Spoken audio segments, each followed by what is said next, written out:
광주매일신문 애독자와 광주매일TV 시청자 여러분 안녕하십니까? 광주매일TV 개국 기념으로 마련한 기획특집 4.13 총선 뉴 리더에게 듣는다 진행을 맡은 김종민 정치부장입니다. 오늘은 4.13 총선에서 광주 북구 지역에 출마를 준비 중인 이형석 전 광주시 경제부시장님을 초청해 정치 철학과 지역 발전에 대한 소신을 듣는 인터뷰 시간을 마련했습니다. 부시장님, 예, 반갑습니다. 안녕하세요. 예. 세상을 바꾸는 혁신 리더십이라는 주제의 강연을 하셨습니다. 예. 많은 눈길을 좀 끌었는데요. 어떤 내용이었는지 좀 들려주십시오. 우리 북구에 의용소방대라는 단체가 있습니다. 예. 그 의용소방대에서 저한테 특별 강연을 좀 요청을 해서 강연을 했었는데요. 기본적으로 이제 제가 그동안에 정치를 하면서 그리고 또 공직자로서 근무하면서 늘 강조해왔던 게 혁신적인 리더십을 이야기를 해왔었거든요. 그래서 그날 강연할 때 이제 코닥 필름과 그 다음에 일본의 후지 필름을 비교하면서 혁신적 사고를 갖지 못한 기업이 어떻게 흥망성쇠하는지 비교를 해서 이제 강연을 드렸고요. 거기에 이제 그 이미테이션 게임의 영화 앨런 튜닝 박사 이야기 그리고 이제 테슬라 모터스의 일론 머스크 그리고 이제 스티브 잡스 이런 혁신적 사고와 리더가 어떻게 기업을 성장해 왔는지 이런 부분에 대해서 강연을 했습니다. 국민의 눈높이에 맞춰 정치도 이제는 좀 크게 좀 변해야 되지 않느냐라는 지적이 좀 많습니다. 정치에 대한 소신은 무엇이며 어떻게 좀 변해야 되겠습니까? 기본적으로 저는 그 에프라임 키션이 쓴 닭장 속의 여우란 책이 있어요. 거기가 이제 정치 우화 그 소설인데 정치인이 없는 정치 이 공동체 이게 가장 합리적인 공동체라는 생각을 갖고 있습니다. 근데 그것은 이제 저희들의 이상인데 그래서 정치는 늘 사람 속에 녹아들어야 되기 때문에 지역의 갈등을 해결하는 갈등의 조장자가 아닌 갈등의 해결사로서의 정치를 해야 된다. 특히 이제 최근에는 저희들이 이명박 정부와 박근혜 정부를 거치면서 이 국가폭력이 굉장히 난무한 게 현실입니다.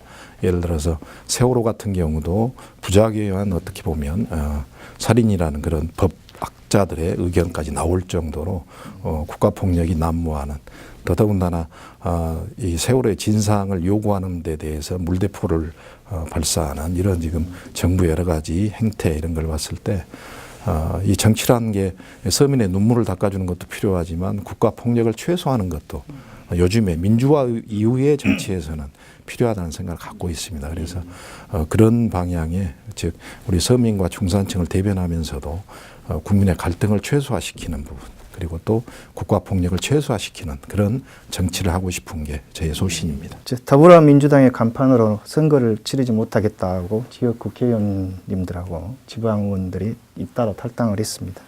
그런 와중에도 당을 꿋꿋이 지키고 계시는데요. 근데 저는 기본적으로 이제 정치를 할 때 가장 중요하게 여기는 게 신이라고 봅니다. 정치인들은 늘 말을 바꾸고 또 뭐 자기에게 유리한 길을 선택하는 그런 것들이 그동안 국민들이나 또 시민들에게 정치인의 불신의 대상이 되었던 게 사실 아니겠습니까? 정치도 저는 신이라고 보고요.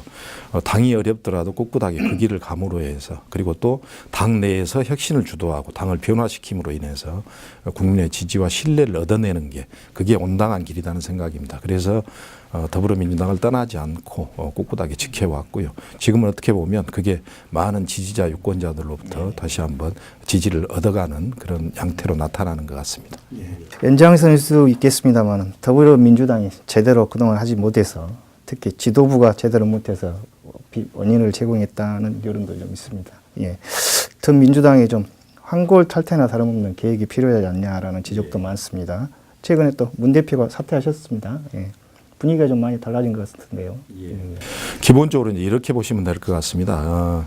이제 문재인 대표께서 그동안에 대표직을 이제 물러나라는 여러 가지 요구가 있었는데 대표직을 물러나지 않고 계속해서 이제 혁신을 강조하시면서 자리를 이제 지키셨죠. 거기에 따라서 호남 민심이 이제 왜 그렇게 대표적으로 물러나지 않고 이렇게 분열할 수밖에 없는 그런 이제 빌미를 줬느냐 하는 그런 지탄이 있을 수가 있는데요.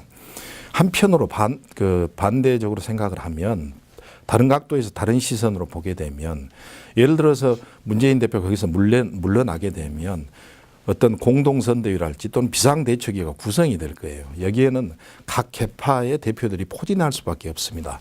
그렇게 되면 이번 4.13 총선도 여타 총선과 거의 비슷하게 이제 계파 이기주의에 의해서 좌파의 의원들을 챙기는, 그래서 전혀 인적쇄신이나 새로운 실험 정치를 할 수 없는 그런 문제점에 또 봉착하게 된다, 이렇게 보는 것이죠.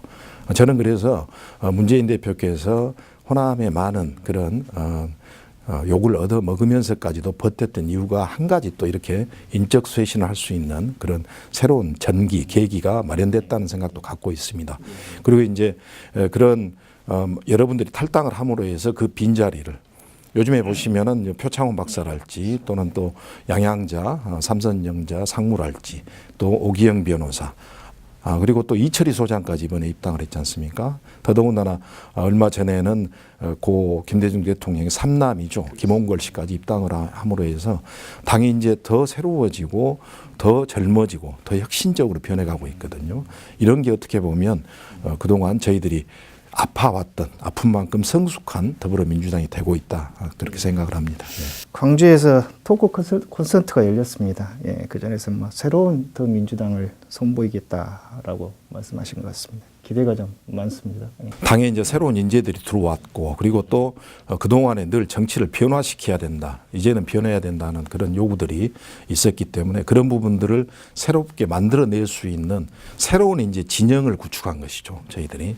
그래서 아마 이번 4.13 총선에서는 우리 광주 시민들이 요구했던 변화와 혁신, 그리고 새로운 물갈이, 이게 큰 폭의 어떤 역대 총선에 못지않은 그런 아마 혁명적, 저는 그 4.13 총선의 공천이 이루어지지 않을까 생각합니다. 특히 광주 전남 지역에서는 그렇게 되면 이제는 광주 시민들이나 전남 도민들께서 그동안에 늘 이제 쭉 이어져 왔던 민주당의 식상해 왔던, 그리고 또 좀 늘 이 민주당에 대해서 뭔가 지지하면서도 이렇게 마음속으로 부담을 가졌던 부분들이 훌훌 털어낼 수 있는 그런 계기가 되지 않을까 생각도 갖고 있고요. 그렇게 감으로 해서 저는 궁극적으로 2017년에 이제 정권을 교체할 수 있는 수권 정당의 면모를 가져간다는 생각입니다. 예. 올해 1일이었죠? 새해 첫날 예. 충장로에서 프리어그 행사를 함께 하신 표창원 전 경찰대 교수하고 상당히 좀 가까워 보시는. 예, 뭐 그 전에 제가 표창원 교수와 가까운 것은 아니었고요.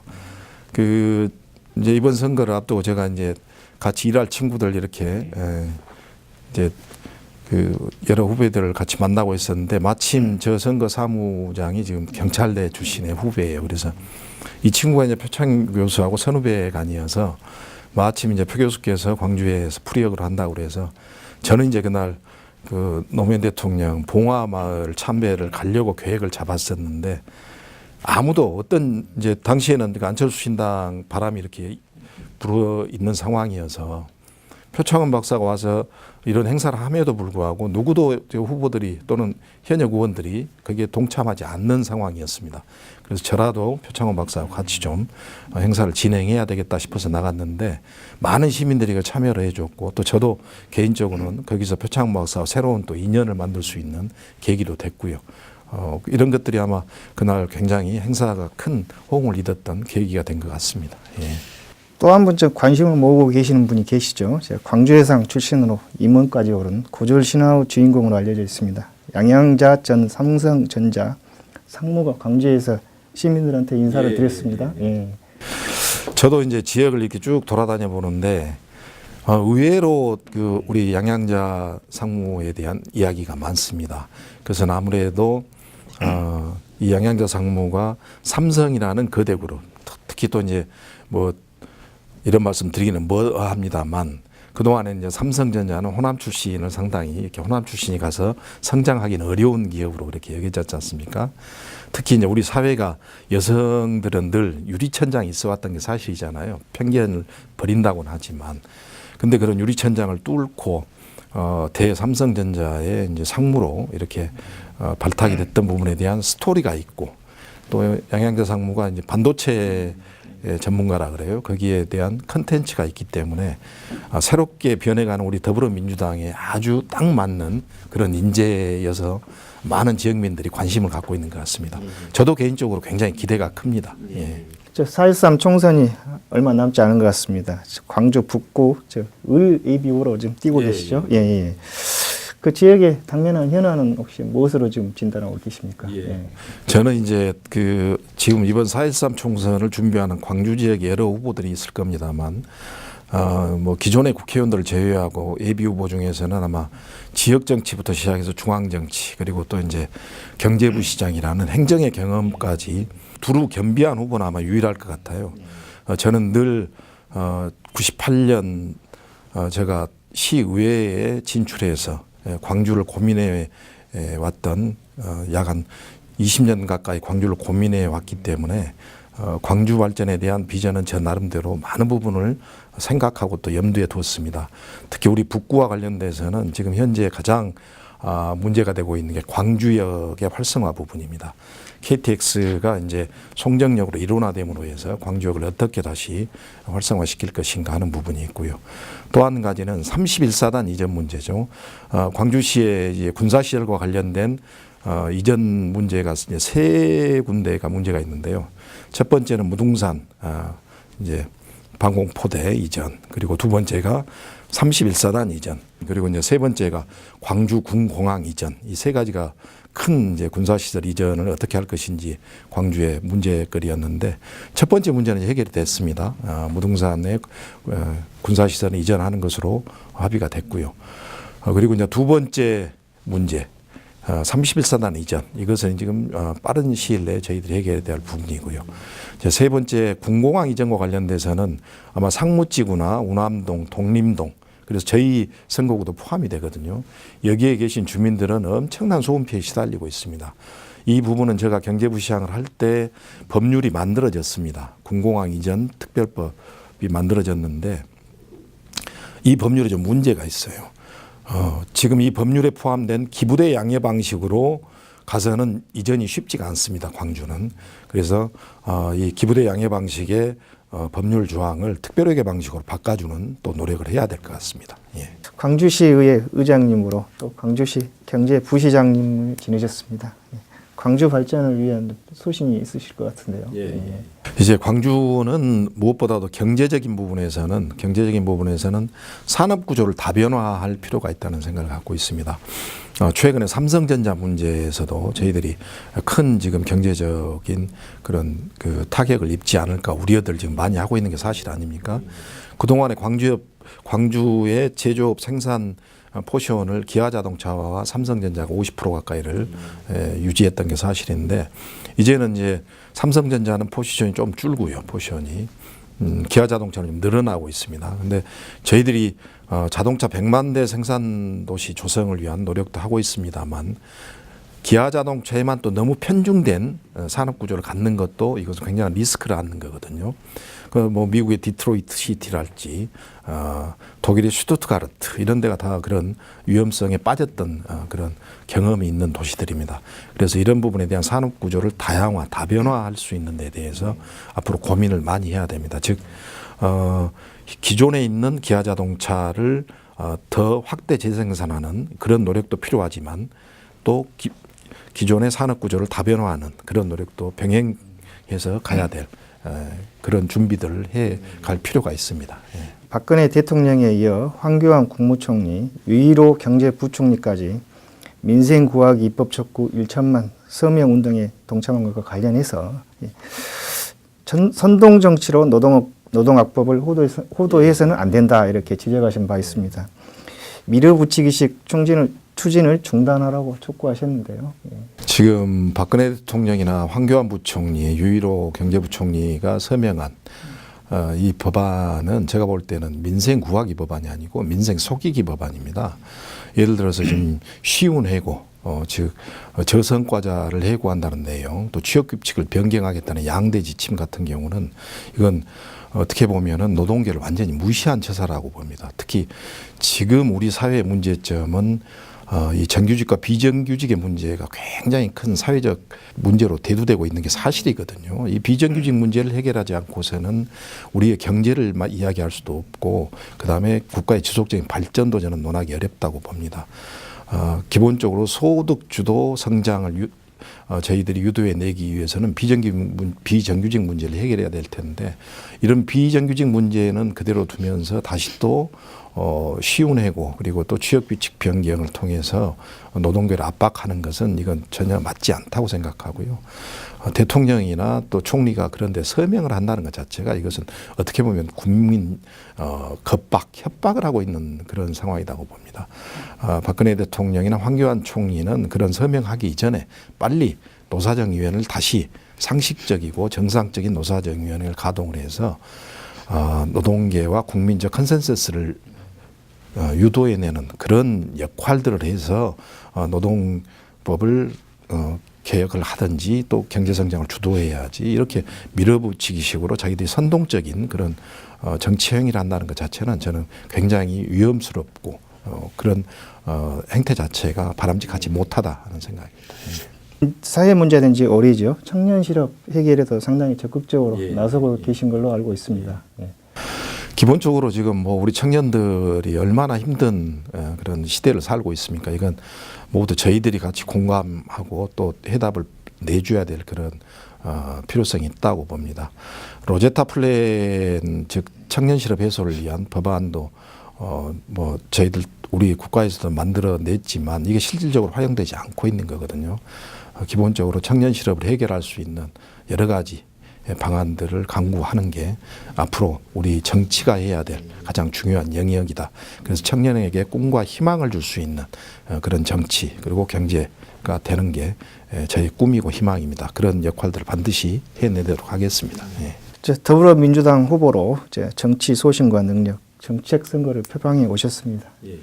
자신의 강점은 혹시 무엇이라고 좀 할 수 있겠습니까? 기본적으로 이제 저는 지방 정치를 경험을 했고요. 더더군다나 또 이제 청와대 비서관으로서 사회조정 3비서관으로서 국책사업과 여러 가지 갈등 조정을 또 경험을 했습니다.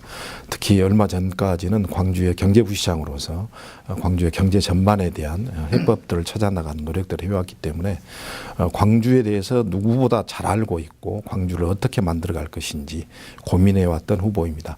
그런 부분에서 충분한 노하우와 그리고 또 여러 가지 역량을 갖추었다는 생각을 갖고 있습니다.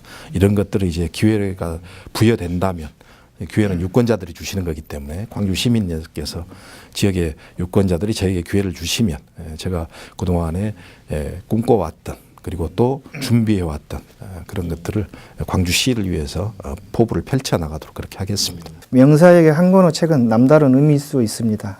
인생의 소중한 지침이 된 책이 있다면 한번 들려주시고요. 혹시 즐겨 암송하시는 혹시 시가 있으면 좀 같이 좀 들려주십시오. 기본적으로 이제 저는 좀 다독가형입니다.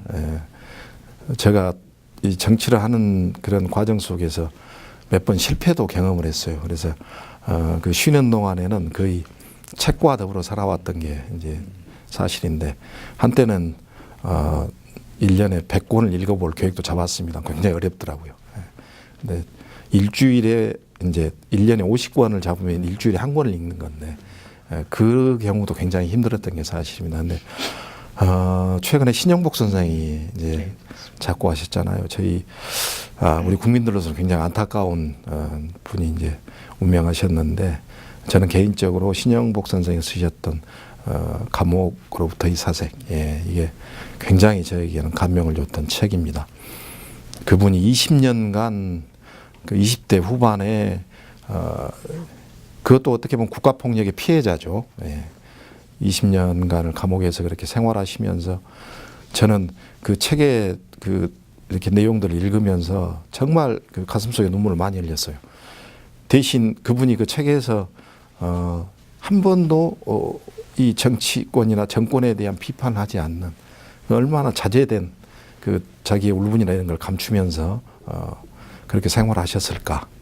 그리고 이제 20년 후에 나오셔서 인문학에 대한 그런 그 우리 사회에 화두를 던지시면서 해왔던 그런 일련의 삶을 보면 정말 존경할 수밖에 없는 그런 분이 아닌가 싶어서 그 책을 읽으면서 정말 감명받았던 게 기억에 남습니다.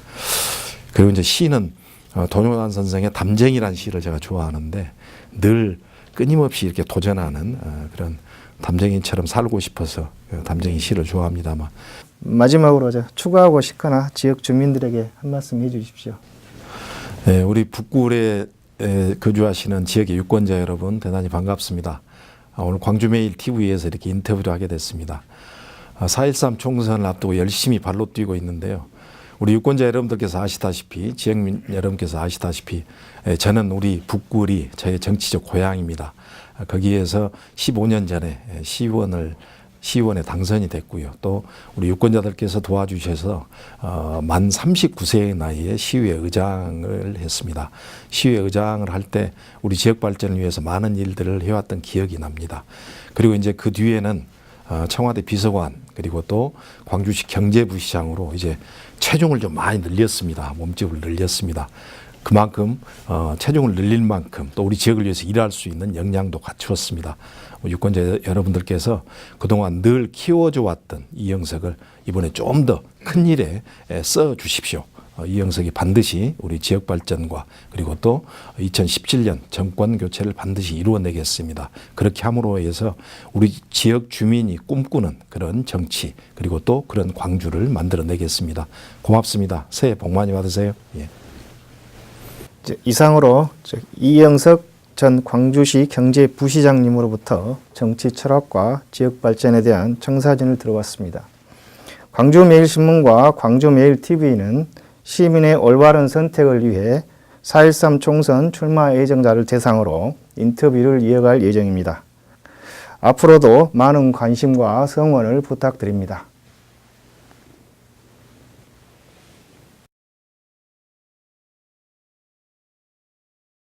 thank you